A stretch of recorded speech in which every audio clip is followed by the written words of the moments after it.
Welcome back to the channel, everybody. How y'all doing? Me? Ivalice Chronicles comes out in one more week and I am very excited about it. But before we get to that, we're going to go over the White Mage and the build that I like to run for it. Now, we're also going to talk about a variation that the community really likes as well. And then after we're done talking about those builds, we'll kind of talk about, again, our plans for Ivalice Chronicles next week. Because after this, we are going to be transitioning to the updated graphics and UI, and that's just going to look so much better. So if any of this sounds good to you, consider joining the channel and comment below on what your plans are for Ivalice Chronicles as far as the party composition you're going to try to run, the difficulty, and just what you're looking forward to. Anyways, let's get started. Alright, so first and foremost, how do you unlock White Mage, or in this case Priest, because we're using the original Final Fantasy Tactics? Well, you just need to be a level 2 Chemist, which you're going to get very early on.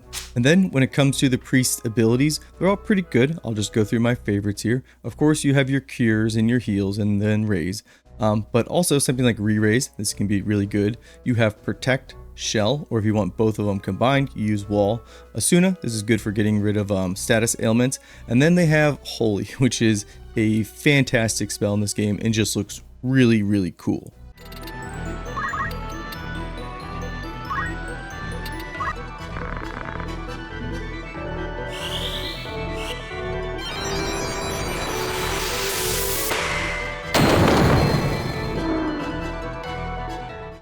As far as our reactions, we have Regenerator, so when we get hit, we will activate Regenerate on ourselves.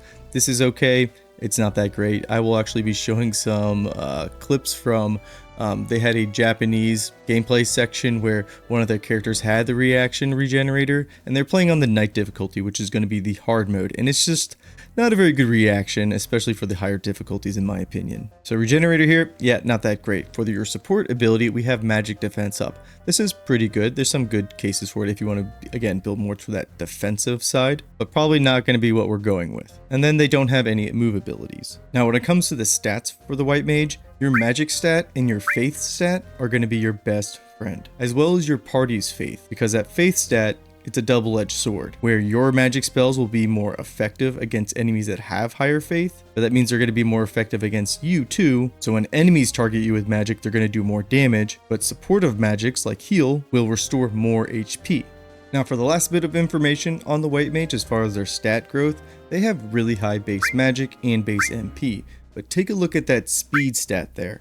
That is really high. That's comparative to a thief, and the only other job that beats it is a ninja, and ninjas are the fastest class or job in the game. So make note of that because we're going to be bringing that up later. Alright, so this is my build for my White Mages. For me, I like to keep into the theme of being a supportive class, but we're also building into some utility as well. As you can see with our secondary job there, we went with Time Mage because Time Magic, they give you great utility in the form of haste, but also they can debuff enemies with like slow and don't move, and they also have an ultimate attack ability, kind of like Holy, but it's Meteor for the Time Mage. So essentially when you pair White Mage and Time Mage together, they always have something to do when it's their turn. They can either be casting Protect on your allies, they can be casting Haste, and if all your allies already have all those buffs, you can cast Re-Raise on your allies instead. You just have a crazy amount of support options depending on the fight to really juice up your team, giving them both defensive and offensive buffs. Now for our reaction ability, I'm going with Auto Potion. I'm going to bring up Auto Potion every time, and here's why. During that Japanese gameplay section, that was on the night difficulty. That was a chapter 4 fight, and you can see how much damage those chocobos are doing. And those are red and black chocobos, and those usually do deal a bunch of damage. But if you take something like Auto Potion here, you're mitigating most of that damage and healing yourself actually a little bit more. And even the damage that goes above 150, again, you're mitigating most of that damage anyways, so you're not going to get taken down by a follow-up attack. Essentially, in that gameplay session, if everybody on the party of the player there would have taken Auto Potion, that party would have been completely fine. Instead, they were just getting absolutely slaughtered. So Auto Potion, guys, really, really good reaction ability. And we're already going to have Chemist, so why not just pick it up? And then for our supportive ability, we're going with Magic Attack up. Now, it should be called Arcane Strength in the Ivalice Chronicles version. We get it from Black Mage. All it's simply going to do is bump up our magic stat, making our healing and our time mage abilities have a much greater chance of succeeding. And then in the case of something like Cure, you're going to be restoring more HP. Another option that I kind of want to mention is Short Charge that we get from Time Mage, but I don't think that one is necessary because White Mage here, as we already mentioned earlier, has a pretty high speed stat. So I'm not necessarily worried about their cast times. And then for their movement ability, we're going with move MP up. Because we both have white magic and time magic, and we're essentially casting every turn, we're going to be burning through a lot of MP. In the updated version, I think it'll be called Mana Foot or Mana Font. Sorry, I keep calling it Mana Foot, but it's Mana Font. You see where I'm going with that. Foot, mana, you walk around. Anyways, yes, it's called Mana Font in the updated version. But this is going to keep our MP stable, because one of the worst things that can happen as a magic caster is you burn through your MP and the rest of the fight you're just sitting there hitting them with your stick. So that was my build as the White Mage, but here is a community favorite, and I'd be kicking myself if I didn't bring this one up. Now again, I mentioned earlier, we are very quick as a White Mage, and that pairs really well with Lancer or Dragoon and their jump ability.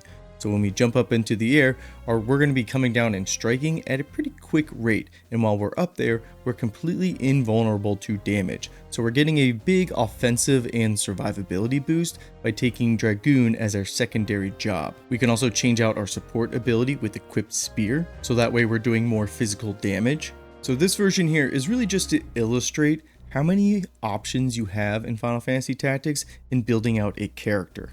And I would say most builds and combinations are completely viable in this game. So if you don't like, say, something like Auto Potion as your reaction ability and you want Blade Grasp from Samurai, that's completely okay. There's a lot of wiggle room when it comes to building out characters, and it's all about tailoring it to your other party members, the equipment you have, the fight that you're going to encounter. It really just goes to show that even though this game came out back in 1997, their design choices have stood the test of time and really make this game so easy to replay over and over again and experience new ways of playing it. It's another reason why I just absolutely love this game. Always have, always will. Alright y'all, that's the build. Now let's talk about next week when Ivalice Chronicles comes out. Right out the gate, we're going to be starting a Let's Play of it. And the idea behind it is, gameplay-wise, we're going to be doing it on the Night difficulty, the hardest difficulty. So we're going to see how that works out for us. We're going to be keeping our characters in the same level bracket as the missions, because in Tactics, it's very easy to outlevel the missions with the humanoids.